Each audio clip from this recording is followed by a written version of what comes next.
자신의 상태에 대해서 좀 경각심을 좀 가지셔야 됩니다. 키가 160cm이고 체중이 78kg이세요. 체질량 지수라고 아시지 않습니까?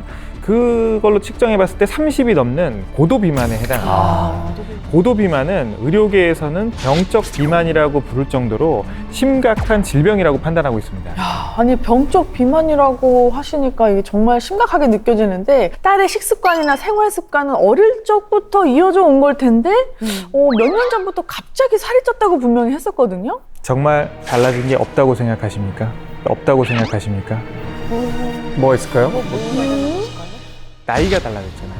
나이가 달라졌잖아요. 나이는 들었겠죠. 제일 중요한 거네요. 맞아. 흔히 나이살이 찐다고 이제 표현을 하지 않습니까?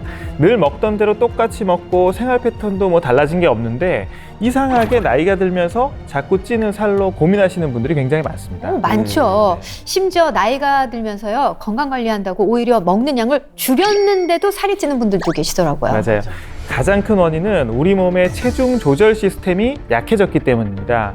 우리 몸은 체온 유지나 호흡, 심장 박동처럼 따로 신경을 써서 운동을 하지 않더라도 신진대사를 하기 위해 에너지를 계속 소비하게 됩니다. 이를 기초대사량이라고 하는데요. 나이가 들면 근육량이 점점 감소하게 되면서 기초대사량이 줄어들게 됩니다. 그러니까 전과 같은 생활을 똑같이 하더라도 살이 더 찌기 쉬운 거죠. 네, 그리고 이 나이살이 무서운 진짜 이유는요, 나이살을 방치하면 살이 잘 찌는 비만 체질로 변할 수가 있습니다. 아니 근데 진짜 이 얘기 듣고 나니까 살찌는 체질로 변할 수 있는 것 같아요. 체질은 변하게 됩니다. 나이살이 찐 분들이 가장 고민하는 것이 뱃살인데요. 특히 주인공 딸처럼 고도 비만 상태에서는 배에 피하 지방뿐만 아니라 이 내장 지방도 많아지기 때문에 이 내장 지방이 정말 위험합니다. 네, 이 내장 지방이 정말 위험한 게 저처럼 날씬한 사람도 이 내장 지방이 있을 수 있다는 이야기를 들었어요. 이 내장 지방은 보이지가 않기 때문에 사실은 저희처럼 이렇게 좀 마른 사람들이 난 뭐 건강에 별일 없을 걸 하고 진단받으러 갔다가 내장 지방이 높다. 그래서 여러 가지 어떤 수치가 이렇게 높게 나오는 경우가 굉장히 많다라고 하더라고요. 네, 맞습니다. 이 염증 물질이 지방 대사의 활성을 높여서 건강에 아주 나쁜 영향을 끼치는 거죠. 얇아도 이렇게 얇아도 안을 보면 그렇다는 거죠. 뭐가 있는 거야. 이 안에 뭐가 있는 거야. 예. 빨리 말씀하실 거 있으시면 하세요. 아니 근데 진짜 말씀 듣다 보니까 아니 피부에 우리 작은 상처만 나도 염증이 생길까봐 사실 막 두려워서 빨리 막 이제 치료하기도 하는데 몸 속에서 염증이 생성된다고 하니까 와 생각만 해도 끔찍하네요. 이게 몸 밖에 염증이 보이면 우리가 항생제라도 먹고 나으려고 하는데 몸 안에 있는 염증을 볼 수가 없는 거잖아요. 맞습니다. 그리고 내장 지방이 뿜어내는 이 염증 물질이 몸 밖에 있는 것보다 더 위험한 이유는 이 염증이 자연히 사라지면 좋겠지만 그러지 않고 혈액을 돌아다니면서 전신으로 퍼진다는 겁니다. 혈액에 쌓이면 흔히 아시는 질환들이죠. 당뇨, 고혈압, 고지혈증은 기본이고요. 심장으로 가면 심근경색, 뇌로 가면 뇌경색, 이렇게 심각한 질병들이 발병할 위험도 커진다는 겁니다. 괜히 내장 지방이 더 무섭다고 하는 게 아니었네요. 그런데 우리 소영 씨 따님은 이미 살이 많이 찐 상태입니다. 이미 비만 체질로 변해버렸을 수도 있는데요. 그럼 어떻게 하면 살을 뺄 수 있을까요? 이 비만 체질에서 벗어나기 위해서는 먼저 다이어트의 적이라 불리는 탄수화물 중독에서 벗어나는 노력이 필요합니다. 결국은 식단 관리가 필요한 건데 그런데 그게 말처럼 사실 쉬운 게 아니거든요. 이 탄수화물이 얼마나 맛있는지 모르시니까. 물론 탄수화물을 완전히 끊으라는 이야기는 아니고요. 탄수화물을 지나치게 줄이면 몸에 영양소가 부족하기 때문에 적절한 섭취는 필요합니다. 그래서 탄수화물을 적절히 먹어도 살이 찌지 않도록 체질을 바꾸는 게 더 중요합니다. 체질. 그러면 어떤 것부터 해야지 이 체질 바꾸는 데 도움이 되나요? 자, 무엇보다 근본적인 원인을 먼저 찾아서 해결해야 되겠죠. 우리 몸에서 다이어트의 성공 여부를 결정짓는 핵심 기관, 혹시 어딘지 아십니까? 다이어트의 성공력을 결정하는 핵심 기관. 위, 뇌. 뇌, 비슷했습니다. 위. 뇌. 뇌, 비슷했습니다. 뇌 위면은 좀 내려가서 장? 맞습니다. 이 장에 건강한 유익균이 많이 살수록 살이 잘 찌는 비만 체질이 아닌 날씬한 체질로 거듭날 수가 있습니다.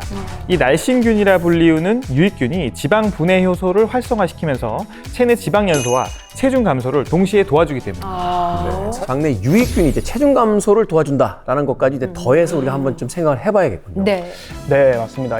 우리 생활에서 장내 유익균을 늘릴 수 있는 가장 쉬운 방법 중 하나는 유산균 섭취인데요. 오늘 사연 속 주인공 따님에게 도움이 될 수 있는 균주는 락토바실러스 가세린 비에날 17입니다. 안녕하세요. 락토바실러스 가세리 비에날 17 그거 하나만 주세요. 이게 그 명칭을 좀 잘 알고 있어요. 아니, 이게 되게 똑똑해 보이긴 하겠는데, 친해지고 싶지는 않네요, 별로.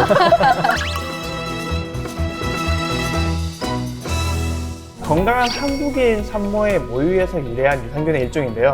모유 유래 유산균은 여러 유산균 채취하는 경로 중에서 가장 많은 종류의 유산균을 함유하고 있다는 이점이 있습니다.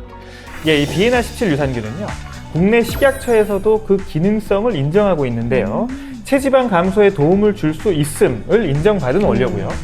이미 여러 곳에서 검증된 건강기능식품이라고 할 수 있겠습니다. 아, 그렇군요. 이렇게 들으니까 정말 더 믿음직스러운데요. 그런데 비에날 17 유산균이 그 유익균을 늘려주는 것 외에 또 우리 주인공 딸에게 도움이 되는 이유가 또 더 있을까요? 지금 딸의 가장 큰 문제는 음식이 당길 때마다 참지 못하고 계속 맞아요, 드시는 맞아. 겁니다. 네, 공복이 없어요. 못 참죠. 맞습니다. 이 비에나 17이 식욕 조절에 도움을 좀 줄 수가 있습니다. 그러면 이 딸의 가장 근본적인 문제를 해결해 줄 수도 있겠다라는 생각이 드는데, 그런데 어떻게 도움을 줄 수 있다는 겁니까? 보통 우리가 음식을 먹으면 뇌에서 배부르다는 신호를 느끼게 하는 게 렙틴 호르몬의 작용 때문입니다. 근데 이 렙틴이 과도하게 분비돼서 혈중 렙틴 농도가 점점점 높아지게 되면 오히려 뇌에서는 이 렙틴 신호를 완전히 무시해버리게 됩니다. 그러면 우리는 아무리 먹어도 배부르다는 느낌 자체를 못 받게 되는 거죠. 이런 현상을 바로 렙틴 저항성이라고 부르는데요. 살이 찔수록 렙틴 저항성이 더 생길 가능성이 높아지게 됩니다. 아니 왜요? 이 렙틴 호르몬이 바로 지방 세포에서 분비되기 때문인데요. 우리 몸속에 약 100에서 300억 개의 지방 세포가 존재하는데, 지방 세포가 많고 크기가 클수록 렙틴 호르몬의 분비량도 자연스럽게 증가하게 됩니다. 살이 많이 찌신 분들은 당연히 지방 세포가 많고 크기가 크겠죠. 네. 그러니까 비만할수록 혈중 렙틴 농도가 높아질 수밖에 없는 거고요. 결국은 렙틴 호르몬 분비를 조절하기 위해서는 바로 이 지방 세포의 크기를 줄이는 게 핵심이라고 볼 수가 있습니다. 식욕 때문에 살이 찌고 또 살이 찌면 식욕이 더 늘어나고 이렇게 서로 나쁜 영향을 끼치고 있었네요. 그런데 이 비에날 17 유산균이 바로 이 지방 세포의 크기를 줄이는 데 도움을 줄 수가 있습니다. 실제로 비만한 쥐에게 10주간 비에날 17 유산균을 섭취시킨 결과 이 백색 지방세포의 크기가 약 35% 감소한 것을 확인할 수 있었고요. 네. 렙틴 수치 역시 정상 수준으로 되돌린 것으로 나타났다고 합니다. 네, 소영 씨에게 도움이 되는 이유가 한 가지 더 있습니다. 네. 비에나 17이 뱃살을 빼는 데에도 도움이 되었다는 연구 결과가 있습니다. 와. 예, 한 연구에 따르면 쥐에게 10주간 비에나 17 유산균을 섭취시킨 결과 지방 산화와 관련된 유전자의 발현이 증가했으며, 우리나라 비만한 성인을 대상으로 한 또 다른 연구에서 12주간 비에나 17 유산균을 먹게 했더니 복부 내장 지방이 감소하고 허리둘레가 95.4cm에서 90.4cm로 무려 5cm나 감소했다고 합니다. 와.